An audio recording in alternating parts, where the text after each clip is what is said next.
Okay, so I just bought this Interceptor. It's a 2017. From 2013 to 15, they are the earlier body style. It's really just a facelift.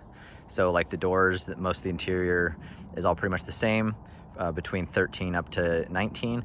But in 2016, they updated these headlights, but mostly everything else is the same. I mean, the bumper's a little different, the taillights are a little different, the radio's a little different, but most of it's all the same. So this will apply to you if you are if you're interested in buying or bidding on a police car at auction, and or if you're getting it from a used dealer, which, you know, if it were me, I would suggest trying to get them directly from the police department. So they've not been tampered with yet. But anyway, this is a video to kind of help you know what you're looking for if you're not as familiar with these vehicles. Some of you are really familiar with these, and so I'm not going to go real in depth on all the issues, but definitely some things you're going to want to keep your eye open for and help you know if they might be an issue for you down the road.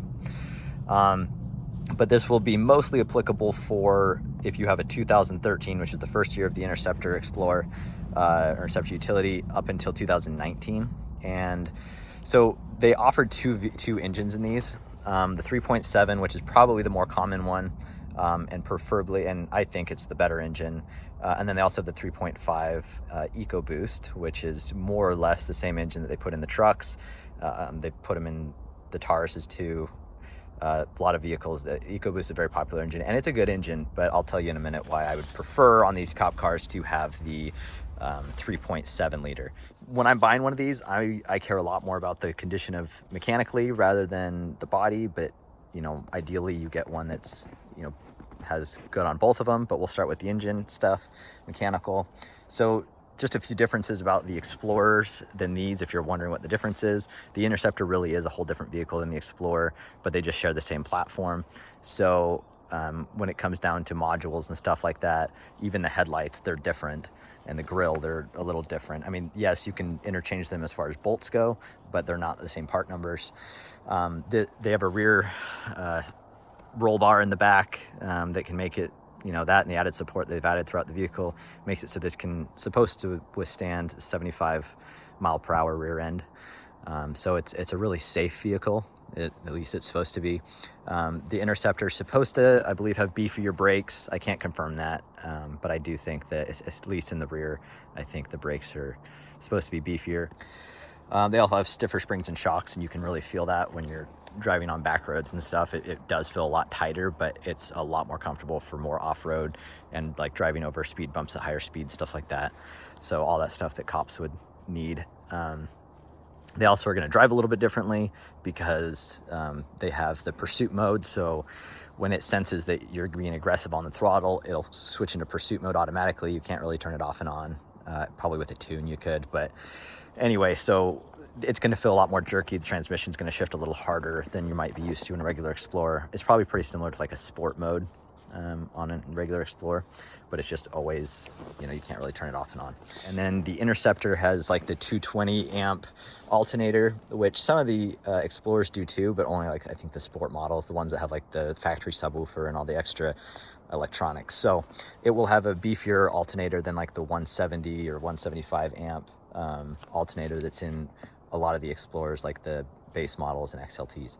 So that's just a few of the kind of beefier things. It also has more horsepower. It's supposed to go a little faster. And it's got a bigger radiator. So the radiator is not the same in the regular Explorers. It's designed for higher airflow. Okay, so let's start with mechanically. So like I said, they came with two engines. It was the 3.7, which is this one, and then the 3.5 twin turbo EcoBoost. Now, there are actually very similar engines. They're both V6s. They're both the, you know, sitting in there like trans-mounted or transverse mounted, I should say. So they're sitting in sideways, that's where the big difference between the 3.5 EcoBoost in like an F-150 versus it in here. Yeah, it's pretty much the same engine, but there are some key differences, and one of the biggest flaws with the transverse mounted is that it's got the internal water pump, the belt-driven water pump, chain-driven water pump on the timing chain. And so when those go bad, unlike the F-150s, you can just unbolt the exterior mounted and belt-driven water pump, and it's not a big deal. On these, you have to like take apart the timing covers, remove the intake manifold, the valve covers, all that stuff, and it's a pretty big job. The 3.7s have the same issue, but you know, seeing this, how the 3.5 has the twin turbos and it's so tight in here, the twin turbos are known to go out, especially if they're lacking on service history and maintenance. So, you know, seeing as how I'm buying these cars super used, I would prefer just not to get the 3.5 because I prefer the reliability and the, you know, less maintenance needed as far as not being so picky, because you get old oil that's not getting changed on regular intervals going through those turbos. It's going to clog them up, it's going to burn them out, you're going to have bad bearings on your turbos, and you're going to have to change them out. Very expensive. It's also more spots for coolant to leak, oil to leak for all those turbo inlets. So for that reason, I like the 3.7. I'm also a little biased because I really like the 5.0 Coyote engine that's in the F-150s. And the 3.7 is pretty much just that, the 5.0, like the V8 Coyote engine minus 2 cylinders. So just a fantastic, reliable engine. Just a few Achilles heels, which we'll talk about real quick. And also, just on another note, I just want to say, like, the 3.5 is a fantastic engine as long as it's running good and you're not having to throw, you know, $1,500, $2,500 per turbo, depending if you're taking it to the dealer, buying used, new, OEM, aftermarket, whatever. So, but a lot of the issues are going to be applicable to both the 3.7 and the 3.5. Like I said, they are actually very similar. If you are going to have the 3.5, I would just make sure that you always do, you know, the best synthetic oil you can and the best filters you can, because those turbos are really picky.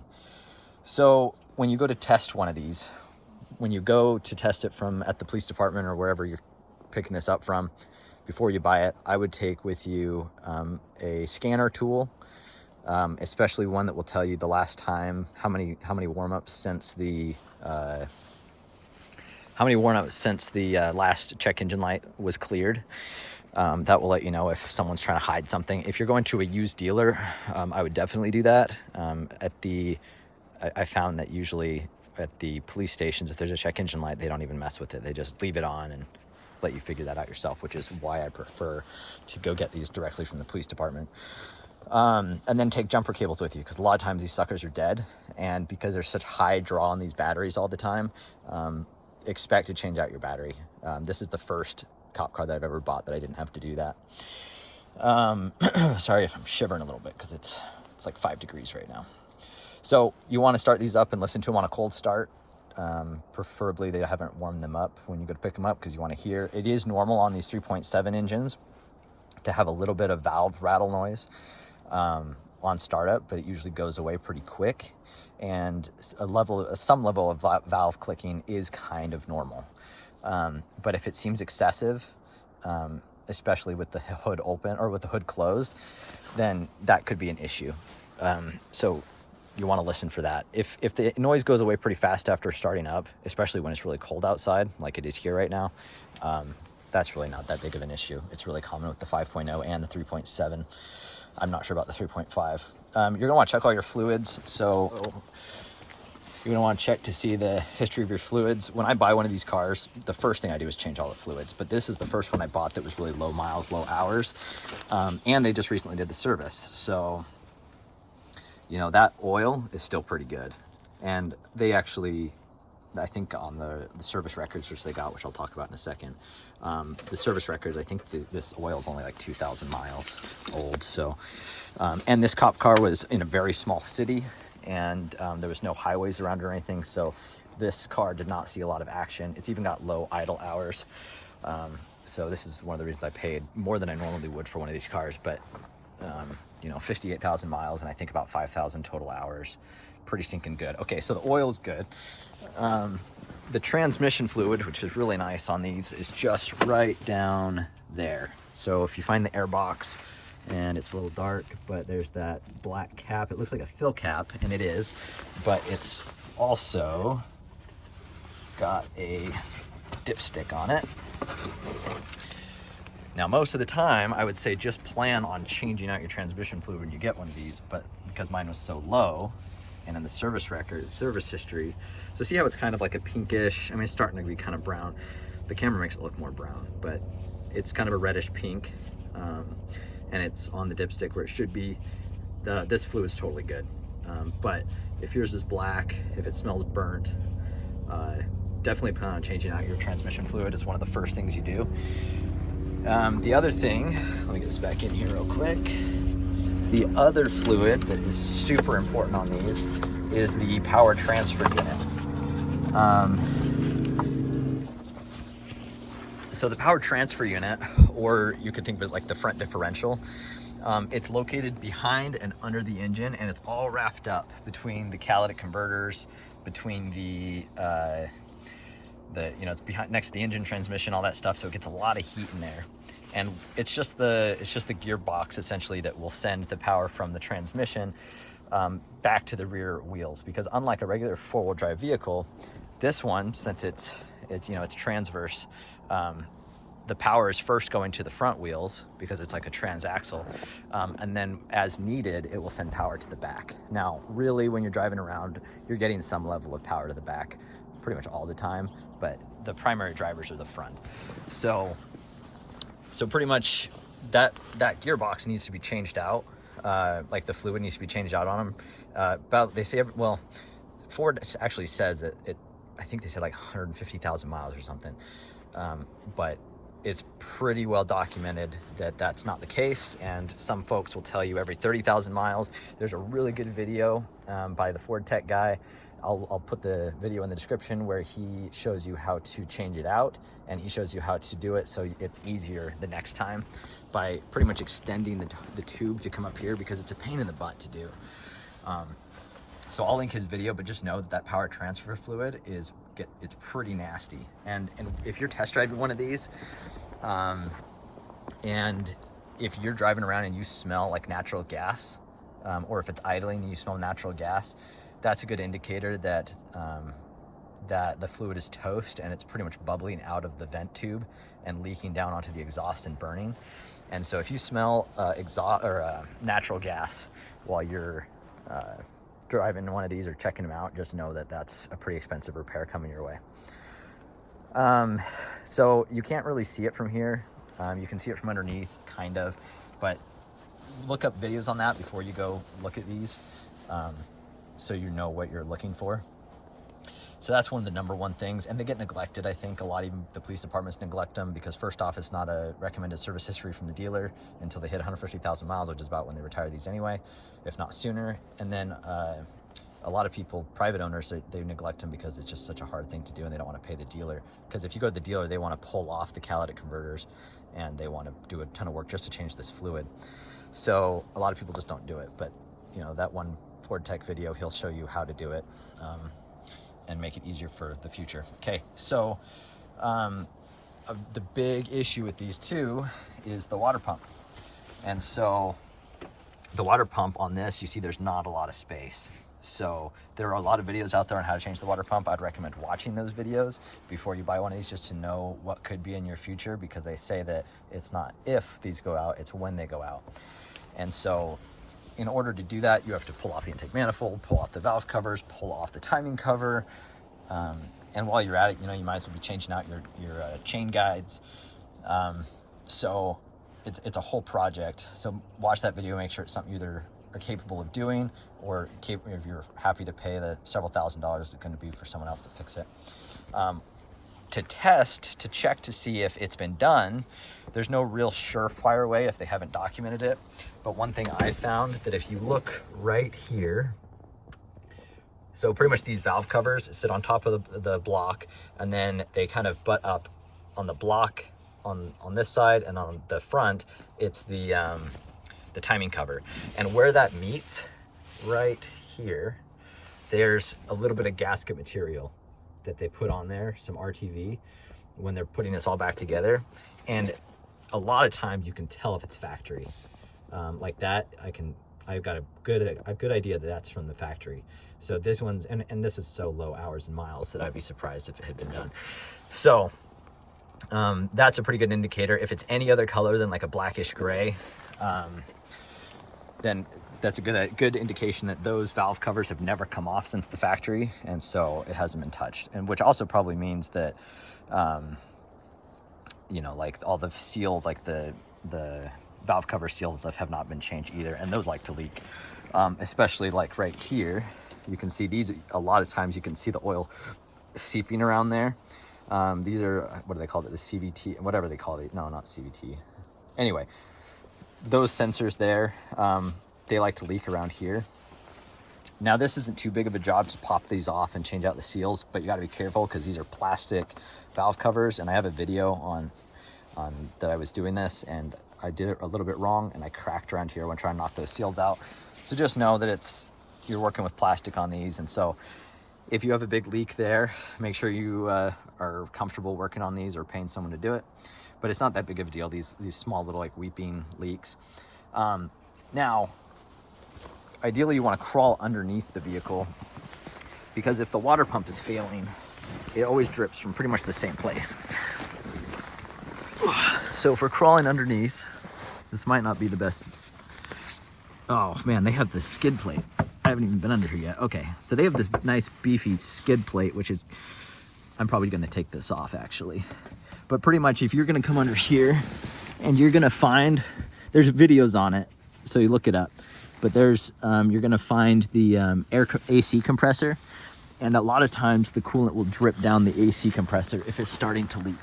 So around here under this tire area, if you see leaks and you crawl underneath there for coolant, that's a good indicator that that's what that your water pump's going bad. If you have oil leaks, or if it frequently shows a low oil pressure, an intermittent low oil pressure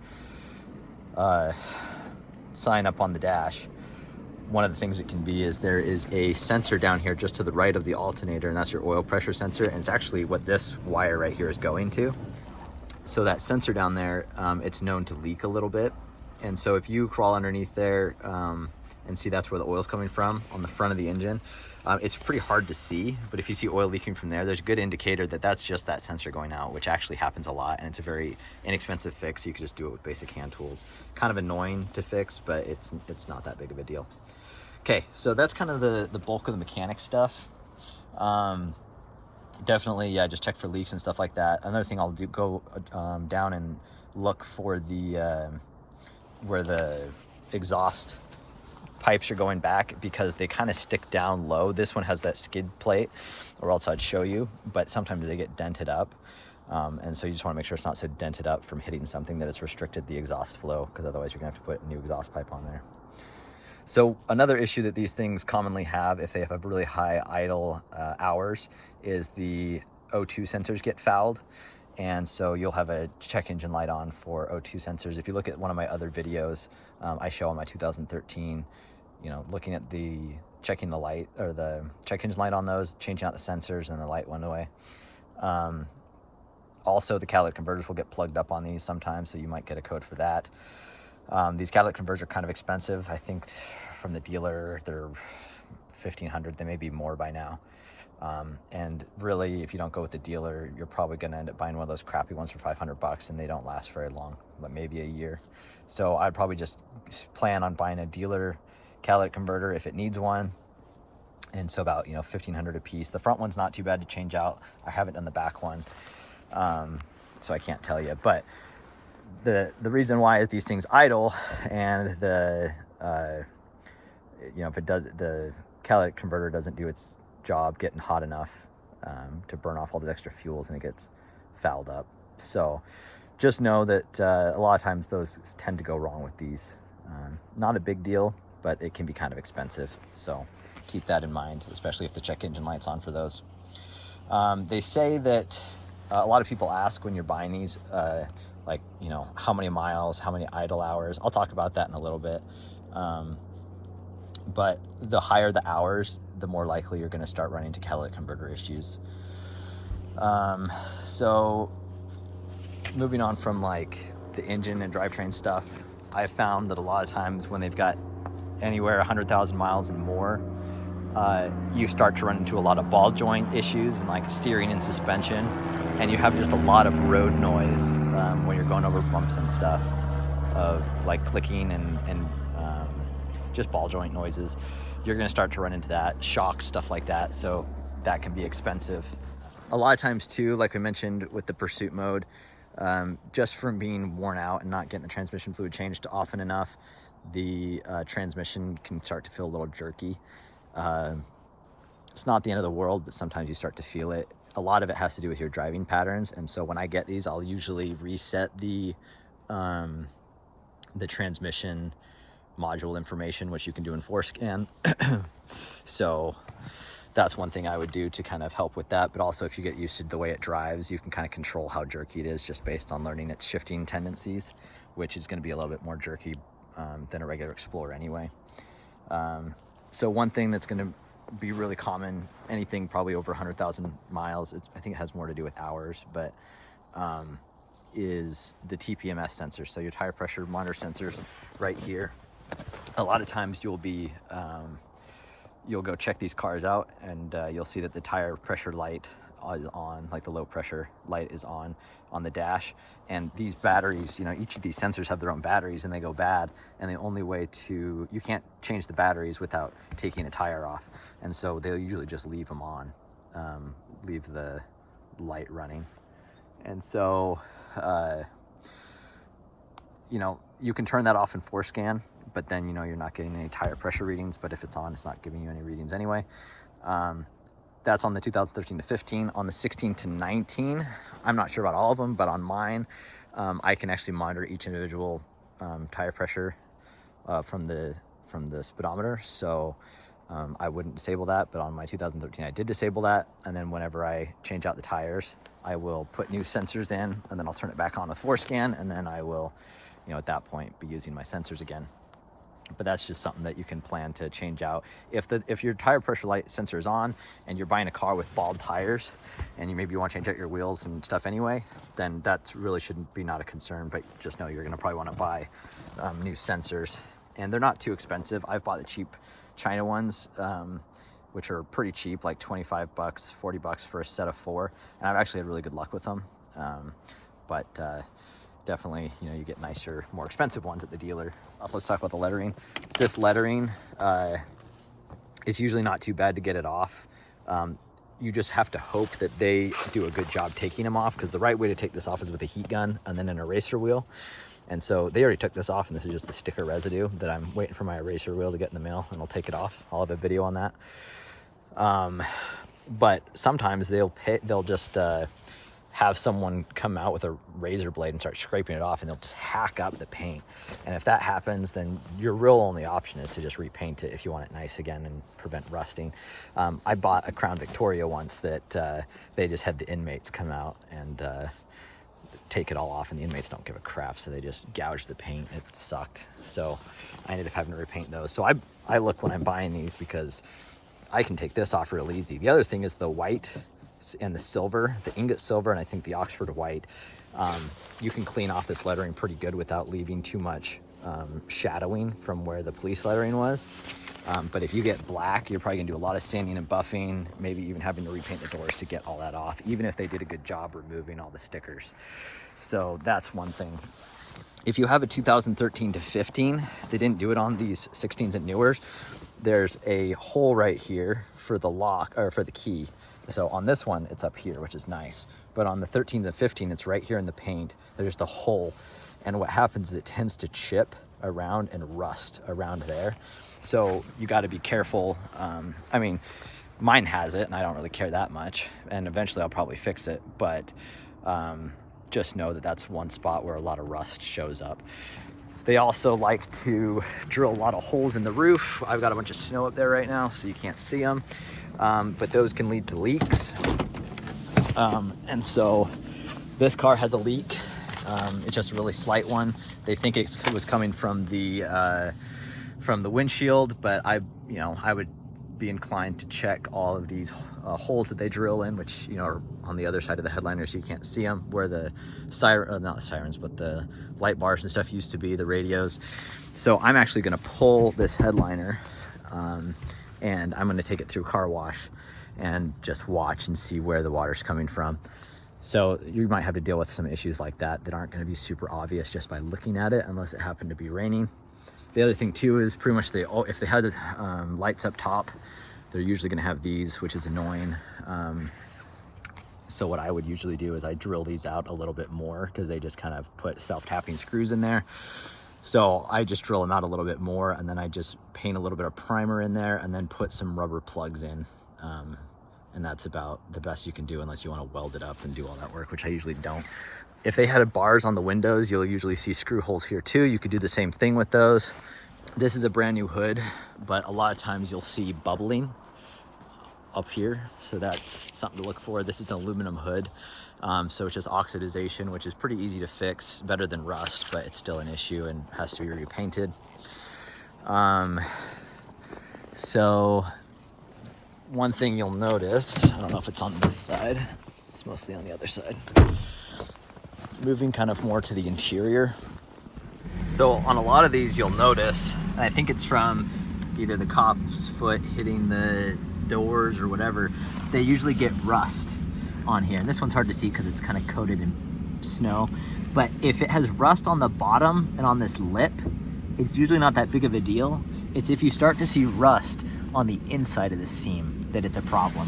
And this one is just here on the bottom. So what I come through is I'll sand this down, just the lip, and then I'll take some either brush on like some rust primer or like some bed liner or something like that after I remove the rust and prime it, and I'll put something on here to kind of reinforce it just on this little 1/2 inch or 1/4 inch strip. But a lot of times there is rust there. So that's one thing you're going to want to look for. Now most of these cars are going to come with a spotlight, which a lot of people like, but I don't like.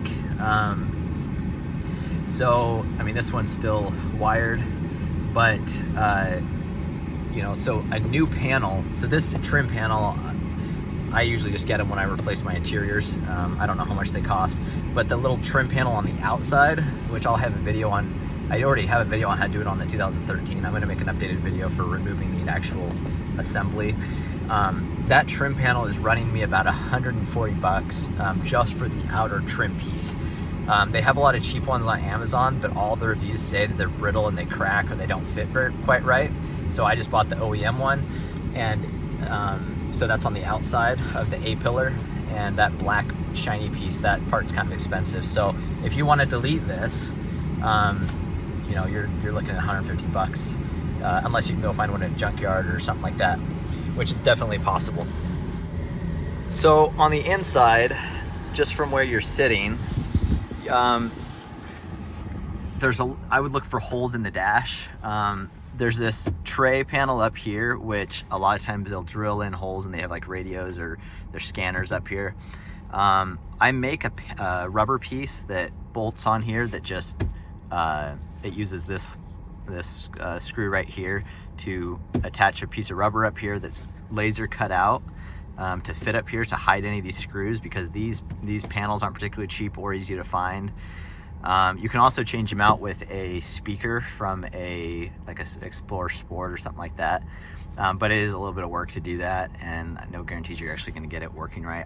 I haven't had good results with this trying to put a speaker in here, but I've heard that some people have.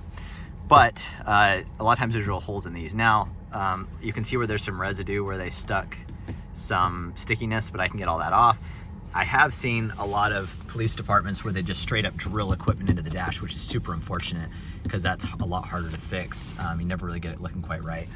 They did do that here, but this is part of this trim panel. So worst case scenario, if it drives me crazy, I'm going to take this off, but if I can't get this to look quite right, this is just a part that I can replace. So I'm totally fine with them drilling holes as long as it's parts that I can replace real easily, but the entire dash pad up here is very difficult to replace. It's kind of like these two, these little side trim bezels. It's all scratched and scuffed from the metal console they had down here. So you can vinyl wrap these or just leave them alone. Being black, it's not as noticeable on this one, so whatever. It has a unique speedometer on these. You see right down there, it says certified calibration. Cop cars will all say that. So this is a specific speedometer for these, but for the Interceptors, but I've seen where people will use Forescan to program the regular Explorer or the sport speedometers into them, and they look pretty slick. On the front seats, they're flat here, so they don't have the bolsters like normal seats. Even though they're cloth, and some of the regular Explorer seats are cloth, these are flat, and that's to accommodate for the utility belts and like the guns and belt holsters and all that the officers have. And so they're not as comfortable, and they're not as fancy looking, and they usually get beat up, especially here. They oftentimes tear here. They always seem to tear right there, and anyway, they're just not the best seats. And so a lot of times they're, you know, powered on this side, manual on the other side, but I show you in my videos how you can switch all this stuff out. The back seats, if you even have back seats, frozen doors, they came with these leather seats. I don't think they all did, but a lot of times they do. And these actually aren't that bad of seats, but yeah, they are kind of featureless. They don't have headrests. These are just utility seats, and I always switch these suckers out. I just don't care for them. This one, we're pretty much brand new. A lot of times you'll see a plastic shell over them, and these actually just are underneath the plastic shell. So if you see one with a plastic shell, it has these seats underneath it. At least I believe so. The Cetina ones do, the brand Cetina or Cetina, however you call it, however you say it. This one came with cages and stuff. I already took them out, but they left, well, it's too dark to see, but it leaves scuffs and marks all over the headliners, which oftentimes kind of ruins them, which isn't a big issue for a lot of people, but I kind of like to have nice headliners. The other thing is these headliners have the ticket lights in them. And I don't really care for those. I am working on an aftermarket solution that will look more factory, that you can replace those ticket lights if you don't like them without having to change out your whole headliner, and it will give it more of just like a regular factory dome light look, maybe one that's even controlled by the, you know, if the doors open and stuff like that. So keep your eye open for that. I'm working on that, but otherwise you got to remove the headliner. And like I said, with these things will get leaks from when they take out the equipment. I do make caps that go on the top, and so I go kind of crazy with patching these holes. As far as, pretty much, if it was any better, I'd have to be welding it up. So I go as far as I can without welding up the holes that are underneath these headliners from where they ran the radio wires and everything. On the back doors too, you'll notice that the lock is missing. Now most of the time everything is complete, just the little plastic piece that clips on is missing. Sometimes if you look in the glove compartment or in the storage compartment in the back, sometimes you'll find where they kept those, which was the case for this car, but I wouldn't plan on it. These plugs aren't that expensive, and you can just hook them up and now you've got a good working back door. But the thing is, sometimes more cables are disconnected too. It just depends on the upfitter, if they took this off and did anything different. If you've got the regular Interceptor rear panels, there's no speaker grill here.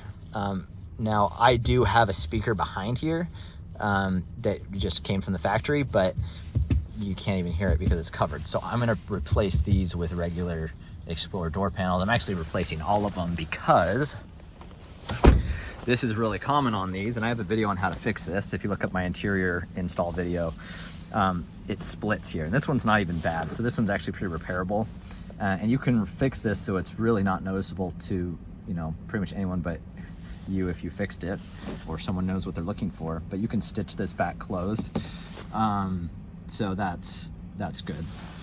But just know that a lot of times, sometimes they'll put duct tape or whatever on these, and that can kind of ruin these, because when you try to take the duct tape off, it leaves residue and then also splits this open even more. So if it's not that bad, I'm not usually worried about it. These Interceptors come with, they don't have the daytime running lights, so you have to turn on your headlights manually anytime that you want your lights on. That's a really easy thing to switch out. I have a video on that, but you have to source the panel. And then if you want to add in the daytime light sensor, which this one does not have, it's got the little dummy spot up there. I don't know if the harness is underneath it or not on this one. Sometimes it is, sometimes it isn't, but I don't really care because I know I don't care about the sunlight sensor. This is on the On this one, it has you would normally have to flick this to be able to walk back and open the trunk. I've already disabled it with ForScan. I have a video on that. But it is kind of an annoying little thing. Some people like it. I don't care for it. This is kind of a different headliner that they had a bunch of stuff mounted up here, because a lot of times this is mounted elsewhere, kind of up here with the dome lights and stuff. So that's all going to get changed out, but you know, that's just more work if you're buying one of these cars.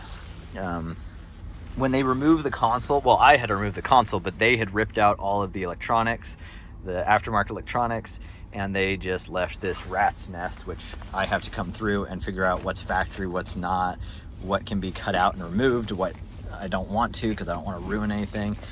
And so you'll spend some time to do this right, and it's pretty obvious what's like, you know, obviously those are not factory put together with butt connectors, but sometimes they get aggressive tearing all this out, and I've seen where I've had to go back and resplice factory wires, so weird stuff like the volume controls and stuff like that will actually work, and that's kind of annoying.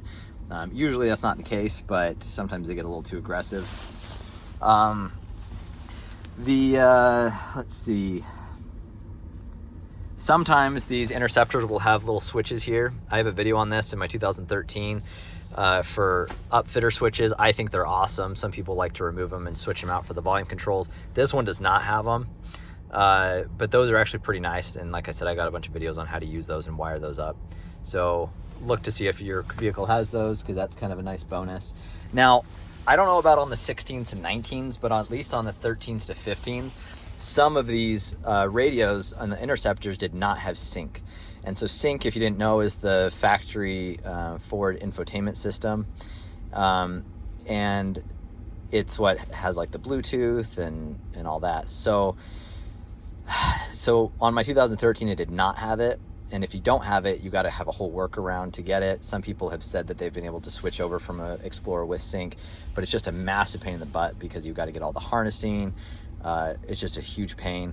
So I tried, if it's going to be my daily driver, I try to find one that has sync.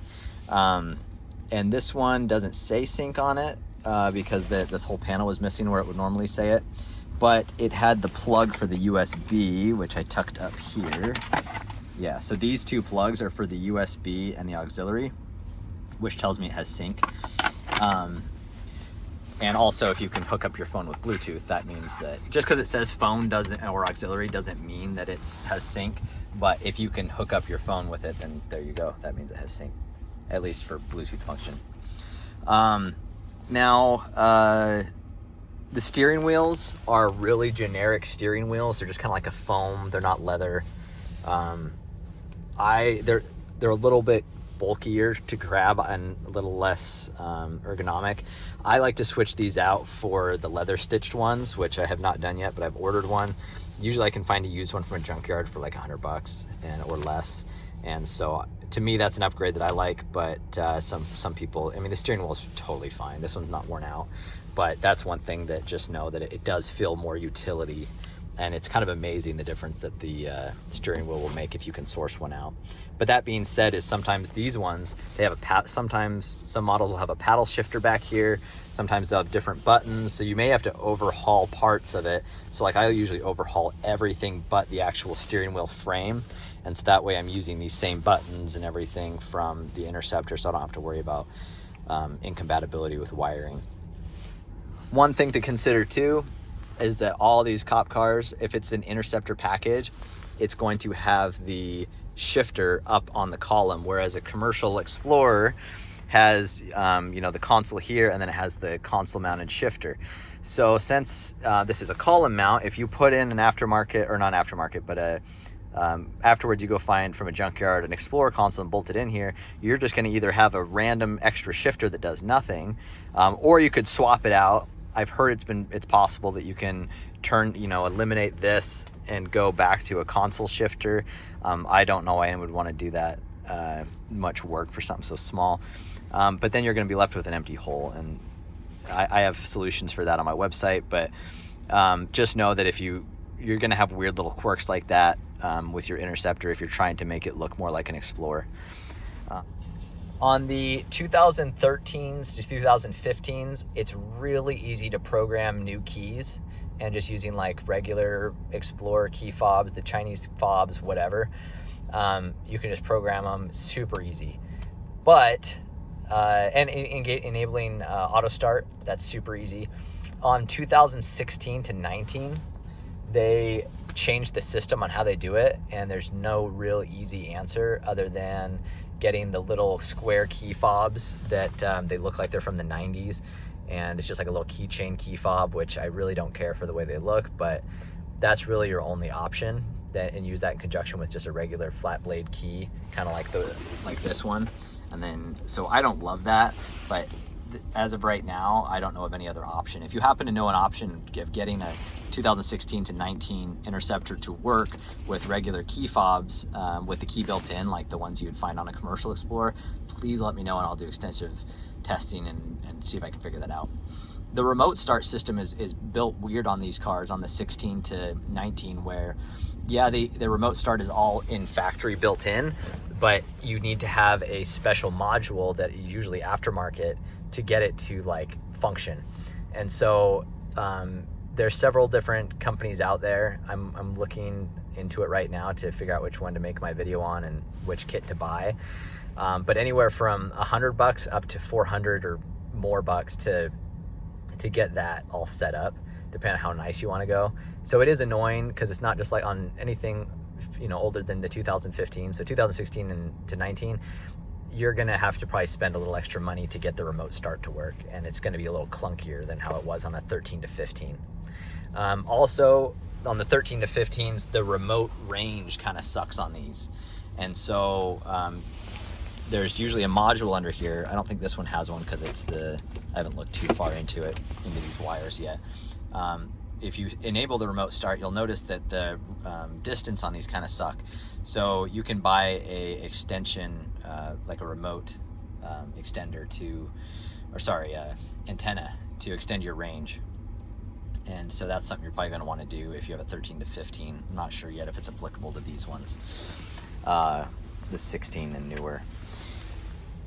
So that's pretty much all of it. I would check the recalls you can check the recalls for free by just putting the VIN in. There's several different utilities online you can check to see if there's recalls before you buy these. Usually the police departments are pretty good. Once again, I'd ask for maintenance records, but a lot of times they don't oblige and they just say, hey, it is what it is. So I wouldn't be too surprised if they won't give you the service records. The other thing is you're just gonna find a lot of quirks on these. So I've never bought one of these cars that didn't have weird quirks. The quirk that I'm gonna work out on this one is that these two buttons don't work. That button works. I can't get this to turn on, but if I turn AC on, it turns off the defrost. Then I can do the face forward, HVAC, but I can't. And the light lights up, so I think it works. It's not a fuse issue. I think I'm just gonna have to change out this panel, which stinks. But on these Interceptors, for whatever reason, there's just always weird little quirks like that. On my 2013, it randomly will say weird messages about like the language settings on this. It doesn't happen very often. Just weird little things you're gonna find with these Interceptors for whatever reason. They all have their own little quirks, and usually they're not too bad, but they'll have them. A lot of times I'll hear like noises and rattles and stuff too from, I don't know, if like bullets and stuff roll down places, and they just start vibrating and rattling. It seems like these Interceptors rattle more, but I don't think it has to do with anything structural. I just think it's because of the abuse that they go through. And panels get ripped off from the upfitters and put back on, and tabs get broken off, and so these panels all around the vehicle will rattle because they're missing retainer tabs. So the more these get taken off and on all over the vehicle, like even the door panels, the more these things rattle, and in their lifetime they get taken off and on quite a bit. So that is another one of those quirks that you'll start to notice. That's good to listen for if you can take these for a test drive. But a lot of times the police departments won't even let you take these for a test drive. They'll let you start them up, but that's... So you're also going to want to know, if they haven't listed it on the website, on the auction website, whatever, you're going to want to go in and figure out how many hours are on these things. So we're going to go to driver assist, engine hours. So engine hours so that's our total hours, 5,254, and of that, idling is almost 3,000. So that's pretty low for one of these. And you can see my mileage. I'm at, almost 57,000 miles. So that's pretty low. That's one of the reasons I bought this car. But my 2013 has almost 14,000 hours, and I think like 8,000 or 9,000 idle hours, and 132,000 miles. So a lot. But here's the thing. A lot of people, there's a lot of discussion about like, hey, how many miles is too many miles? And my answer to that is it really depends. So when I bought this one, I asked them if they could give me the service records when I came to pick it up. And this is, out of all the cop cars I bought, this is maybe the second or third time that they've actually hooked me up with the service records. And it's not perfect, but they put a lot in here, including the recalls too. It had a light accident. It's a clean title. They just had to change the fender and the headlight. And they included all of the collision repair paperwork in here too. So that was good. So I could verify that it wasn't that bad of an accident. So I was able to see through here that it was the service was done real regularly. So that being said, Ford says that they came out and said that for every on a gasoline engine, for every hour, it's like 33 miles of engine wear, something like that. That's kind of the formula they've given. And yeah, that's kind of true, but you got to think that when these cars are idling, that's not affecting the ball joints, it's not affecting the suspension, so that is just internal engine wear. And these newer vehicles, they are made to kind of tune down when they're at idle. I'm not saying it's going to be the same as, if it wasn't idling all the time, but it's not like these old 90s fleet vehicles that they would really rapidly age with idling. So kind of take it with a grain of salt. My car that I got for my Interceptor, my 2013, with 130,000 miles and 14,000 hours, that thing runs like a top. So I bought it because it was so stinking cheap, but it ran great. Yeah, I check engine lights and stuff, but it was all for O2 sensors and stuff, and I was able to get them turned off. So how many miles is too many? There's really not a good answer, but for the right price, even 14,000 hours didn't even scare me. And it's been a great vehicle. Now, that being said, is that there's a lot of vehicles out there with less than that many miles, and they are beat, and they are going to be money pits, and you're going to have to do water pumps and stuff like that. But I was pretty confident that mine they were pretty good hours, and not too aggressive. So I went ahead and bit the bullet on that one and took the risk, and it turned out great for me. So I'm sure a lot of people will argue how many hours, too many hours. When I recommend, if people ask me directly about certain vehicles, I say, hey, look, anything above 10,000 hours, I start getting nervous, but doesn't mean I won't buy it. The hours on this don't scare me at all. Like these are low hours. And so if you can get one with something like this, I would say just go for it. But I mean, it kind of makes sense with the miles that are on it. That's about it. So when you buy one of these and you're trying to figure out the pricing, I'm not going to tell you what a good price is, but it really depends on your area. But here's a few things that I recommend just to plan the good chance that you're going to need to get, just pay right out the gate. So based on the oil condition, because they change the oil more than anything else on these, they do a pretty good job on servicing. That's one of the reasons why these cop cars can be really good, is because they usually have good service histories, and if they have the paperwork to back that up, that's a bonus. So I usually change the oil right away unless I have reason to believe, like on this one, that the engine's oil is in really good condition. The coolant, kind of on condition as well. Transmission fluid, I would just plan on changing out the transmission fluid. This one's the rare occasion where I'm like, hey, it's actually pretty good. But usually it's just black as night. It looks like regular motor oil, and just change out your transmission fluid. So the PTU fluid, we talked about that. The rear differential as well, you want to change that fluid out too. So pretty much just change out all the fluids. I like to throw a can of Seafoam in the fuel tank, and a can of seafoam in the, not a whole can, but the recommended amount in the crankcase. So when you're putting in with your oil, maybe 1,000 miles or 500 miles before your oil change, and that will just help clean things out in there. I just do that when I first buy the vehicle, just to help clean things out. I've almost always had to buy new batteries, and a battery for these can be anywhere from $100 from Costco, which the interstates aren't usually that great, or sometimes $250 for the high performance cold cranking amp batteries like they recommend for the Interceptors. You don't have to get those ones, but that's kind of what they run for. From the 13 to 15, I'd buy a key fob right off the bat and program them. A lot of times you need to put new tires on these, which will easily run you $1,000. I like to look at Facebook Marketplace and stuff and try to find factory takeoff wheels from a normal Explorer. If you get them from the same year, then the TPMS sensors will be lined up, and you can program them pretty easily. So that's kind of a bonus. And then, yeah, plan on, there's no carpets in these usually, so these ones have the vinyl flooring. So if you're going to switch out your interior, carpets, seats, all that stuff, you're easily going to be $1,000 to get all that stuff from a junkyard or a part out. And then also, you're going to spend a bunch of time doing extensive detail. Now, obviously, some people don't care about the cleanliness. They don't care about the utility. Some people just want to buy these and drive them as they are, which is awesome.